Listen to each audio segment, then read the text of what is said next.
So you want to get an industrial piercing. I say think again. Guys, it's JoMarie. This video is going to be a little bit different. I'm not going to be making a cover today or anything music related.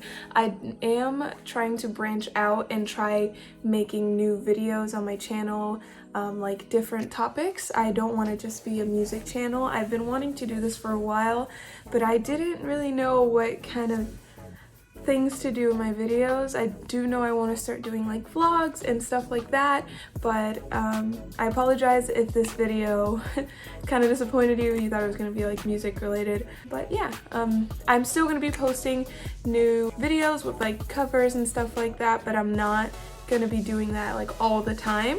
So I just wanted to say that, and yeah, so let's get right into my advice for you and my story on how my industrial / bar piercing experience went like, and my tips for you. So number one, well, first I'm gonna tell you my story and how my experience went, and then I'm gonna give you some tips. When I went to go get my bar piercing, I did not really do much research. I did look up online like how much it was gonna hurt and all that stuff, but I didn't look up like the right places. Like, I didn't look up the right places to like where to get it done. So I kind of just chose a place. I said I've been there before because I got a tattoo there, and I was like, I'm just gonna go there, right? So I go to that place with my boyfriend one day, and it was like nighttime. I had just gotten out of work. Immediately I walk in and it was just unprofessional. And I'm not gonna say names because I kind of feel bad, but that place was just, I don't know, the first time I went it was perfectly fine. It was during the day, but it was nighttime. There was a lady there. She was the one who was doing the piercings, and then there was like two guys doing tattoos, and she had her child there. And my first thought, I was like, that's a hazard. Like, you can't have a child at a job like that. And if you do, like, at least not where like all the like customers are, you know? I'm not trying to be a Karen or anything, but I just feel like that's not safe for the customer or for the child, especially for the things that they do there, like tattoos and piercing. Anyways, so they have like a little like play area set up for the kid, and then she takes us to the back. I already pay and everything because I think they make you pay first everywhere. I paid, and then they took us to the back. She laid me down, started cleaning my ear and stuff like that with like disinfectant, and then she kind of just went for it. My boyfriend was just like, just breathe in, it's not gonna hurt, you're gonna be fine. And It's like, actually, she's very brave for getting this piercing because it hurts a lot. that scared me. As soon as she said that, I was terrified. And she starts putting like alcohol, and then she like cleans it up and whatever, and then she's like, all right, I'm gonna do it. and I'm like, okay, go ahead. I'm like freaking out on the inside but trying to act cool on the outside. And then she did the first time. I was like, ooh, like I just kind of like, it caught me by surprise how much it hurt. And then the second hole, I was kind of like tensing up, and then she just did it. I was quiet, I was just very tense, and I opened my eyes and she was like, all right, I'm done. She was done. Tears just came out automatically. Like, it didn't like full on cry. I was just kind of like trying to hold my tears back so I could seem, you know, brave. We were walking out to the car, and my boyfriend's like, you did so great, you didn't cry. And I was just like, yeah. And then we got to the car and I just started sobbing. I was like, it hurts so bad, I can't, it hurts so bad. This is the worst pain I've ever felt. I'm telling you guys, this is like, it's not even a 10 on a 1 through 10 scale. Like, it was like any, like, it hurt so bad. Like, I was just like, I need something. So we went to Walmart. I told them that I didn't need, because they asked me if towards the end if I was gonna need a kit to take care of it. And me thinking that I could just use this, I said, no, I have some at home from my belly piercing, because I did get a belly piercing before. I can make a YouTube video on that if you want. I got my belly pierced and I used this for it. I don't know why I thought I could use this for my ear, because this didn't even help with my belly piercing. I didn't notice it before, but this is not meant for piercings. Please stop using this on your piercing if this is what you're using. This is so bad. It literally says on the back, don't use on wounds or puncture wounds or something like that. Only use on scrapes and like tiny cuts. This is just like a little disinfectant. Look at that. For scrapes, minor burns or cuts. Do not use this for your industrial or any piercing that you get. It's not good for that. It's just gonna irritate it and make it worse. And I'm not gonna lie, it did help with the pain because this is a pain reliever. So it kind of numbs your ear a little bit, but I don't recommend that you use this. I used it because I didn't know. And I'm not gonna lie, it did help with the pain a little bit. Then I took Advil after. They say you're not supposed to take Advil or anything like that while, like, before you go to the appointment. I didn't do that. I took it after. I put that on my ear. I was like fine. Then for the rest of the night, I took the Advil, I took that, I felt fine. But my ear was throbbing the whole night. It hurt so bad. And let me tell you, when I got my belly pierced, I didn't feel pain. A lot of people say that their belly piercing hurts. A lot of people say that they didn't feel that at all. I feel like it's because I have like fat there. So like you can't really, like, I don't know. I just did not feel any pain at all for the belly piercing. Only after, because I guess I cleaned it and it just like kind of burned a little bit, but it was like a cut, you know? It wasn't like this where I literally like, I was just, and I bled a lot. Like I was bleeding until I got home and I cleaned it and it stopped bleeding. But yeah, that was my experience. Then I'm gonna be honest with you, using this, worst thing I've ever did. Like I used that, ear had like a bump right here that would not go away. I'm gonna insert some pictures like right here and right here to show you guys. Like ear was just, there was a huge bump right here. It wouldn't go away. It was like that for like 6 months. I was so upset. I would cry all the time because I couldn't make this look nice. Like it looked ugly because I had that huge bump on my ear. And then I kept looking it up and people kept saying it's a keloid, it's a keloid. Finally, I went to a different shop. I didn't go to the one that I went to before. I went to a different one. God bless them, because the guy there, he kind of told me that my ear kind of wasn't meant for that piercing. And then he kind of bent it a little bit to make it accustomed to my ear, and then he put it back in. And after that, it was okay, it was a little bit better, but the bump didn't go away completely. So I went back to that same tattoo shop that helped me out. It was a different guy this time, and he recommended that I put in these small little like kind of bars. I'll be right back, I'm gonna go get them. I'm back. So he recommended that I use these. So he went ahead and he took off my bar piercing that I had originally. He thoroughly cleaned it.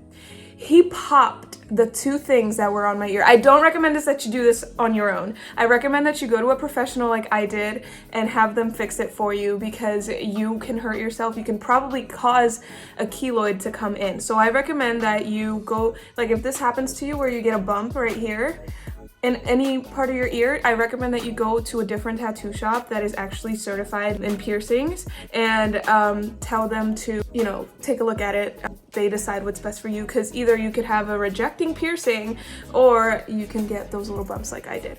So he told me what they were. I don't remember the name that he used, and he put these in. They kind of look like the nipple piercings, but he put these in, and after that, it just healed. Like my ear just healed. I can show you pictures right here of like what my ear looked like with those on. It took a while though. It took about like 3 months for them to heal with those little ones in. And yeah, and after that, I just left those in, because it does take about a year for the industrial to heal. I've had this for a year now, and I finally just changed it back to this because I had it for a year. It did not heal until now. So I kept those little ones in, and then I took them off as soon as I felt like it didn't hurt anymore. I wasn't getting like that discharge that you get anymore, and so now it looks like this. Pretty cool. But yeah, that was my story. That is what happened to me, and I just want to give you guys some tips so it doesn't happen to you as well. Do not use this. Do not use this. This is not for your like piercing, okay? This, you know, we're gonna throw it out, okay? This is the best thing in the world. When he changed it into these little ones, what I did was I bought H2 Ocean. He said, buy this because this can heal anything. Like, he was like, you should have gotten this at your tattoo shop. Do not use that. That's so bad for you. It's so harsh. It has so many chemicals. Use this. And basically this is like a sea salt spray. I did at one point start making my own sea salt at home. It didn't help. with the healing. I don't know why. My ears are just, I even got these pierced and they just wouldn't heal quickly. It took a year for these to heal. But this, lifesaver. If I wouldn't have had this, I don't feel like it would have healed. So I recommend that you get this. No sponsorship, but I recommend that you get H2 Ocean because it helps so much. It's a little expensive when they sell it to you at tattoo shops and like any piercing shop, but it's so worth the money.